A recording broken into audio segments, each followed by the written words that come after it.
Here's a remnant from our most recent flooding.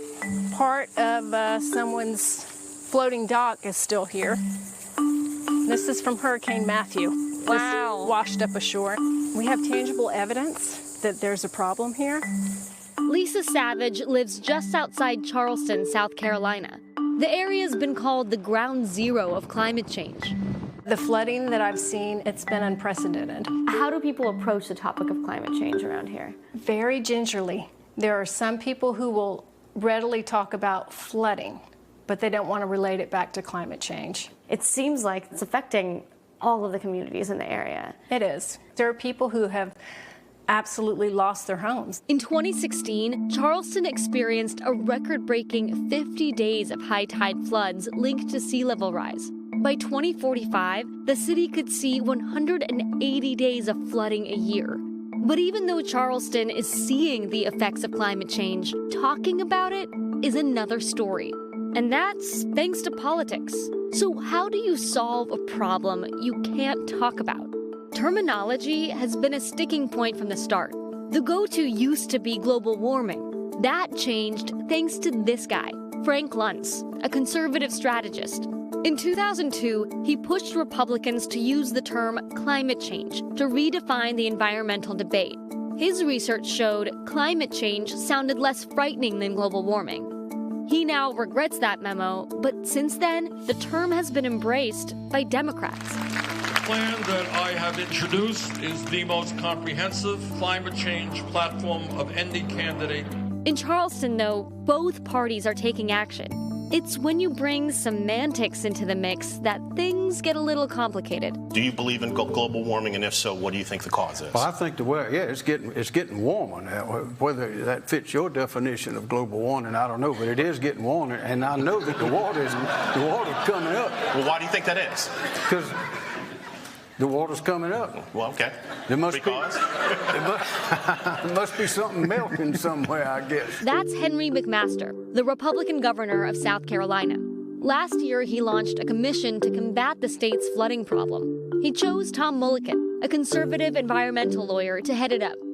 We created 10 task forces, starting with artificial reef, living shoreline, infrastructure, economic development. When you talk about these problems, do you talk about it in terms of climate change? I've avoided it because I don't want people to get hung up. You think it's a distraction?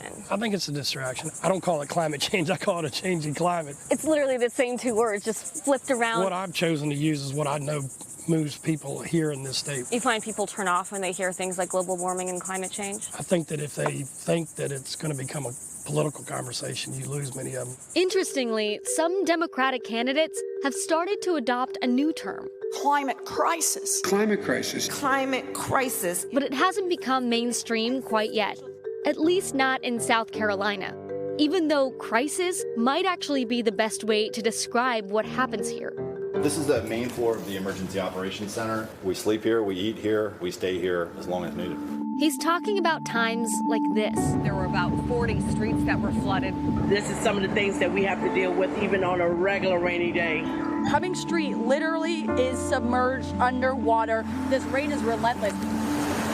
We're at the heart of the medical district, downtown Charleston. Sometimes they have to float doctors and surgeons from one medical building to another. Joe Cunningham is a Democratic congressman who represents half of the state's coastline. He flipped a red district that hadn't gone blue in nearly 40 years.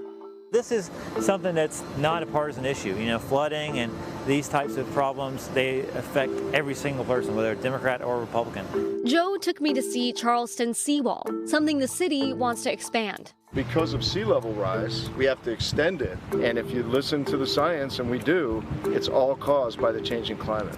But when you have those conversations across the political spectrum, do you talk about it in those terms, or do you talk about it just the way I did? Now, not everybody agrees, but at least everybody agrees it's flooding here, it's getting worse, and we got to do something about it. This conversation got me thinking. If people are taking action to deal with this problem, does it matter what you call it? Names are not arbitrary. Names determine how you understand what's going on. This is George Lakoff. He's a professor emeritus at UC Berkeley. Because the term itself has become so polarizing, does climate change need a rebrand? Well, it needs the old brand that it doesn't just change. This is humanly caused. It should be called global heating. The problem is we have to quit this extreme narrative. People turn off Armageddon. They won't process what they can't come to grips with, which is this. But isn't urgency, a sense of urgency, important? Sense of urgency is important. What you came to look at here in South Carolina is what urgency looks like when it shows up at your front door. It's hard to deal with the underlying issues if you can't talk about it collectively, right? I'm with you. In some instances, boy, you're going to want to put this on the air. Give it to me. Give it to me. I know I'm getting ready to get fired. I'm ready.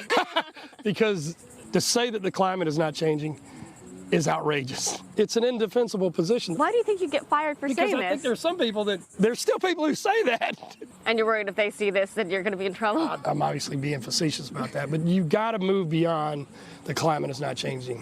What makes South Carolina so interesting is they're facing this problem on a scale we're not yet seeing nationally. And it shows. Almost half of Americans still don't see climate change as a major threat, particularly among Republicans. But here, that threat isn't hypothetical anymore. You come from a conservative background, and when did this become a serious issue that you were passionate about? Honestly, when my own children came to me and said, you can't be a climate change denier, can you? And I said, oh, no, no, no. I said all the things that people say to me now, which is the climate's always been changing. It says in the Bible that it's been changing. I wasn't willing to accept that it was human caused, really, because it made me feel guilty, and it's scary. You know, as a conservative, part of that word is conserving. So to me, it makes sense to want to conserve our environment. It's still a tough conversation here, but people are starting to have it because they have to. Climate change is not going away. It's something we've contributed to for decades. Now it's time to fix it. Now it's time.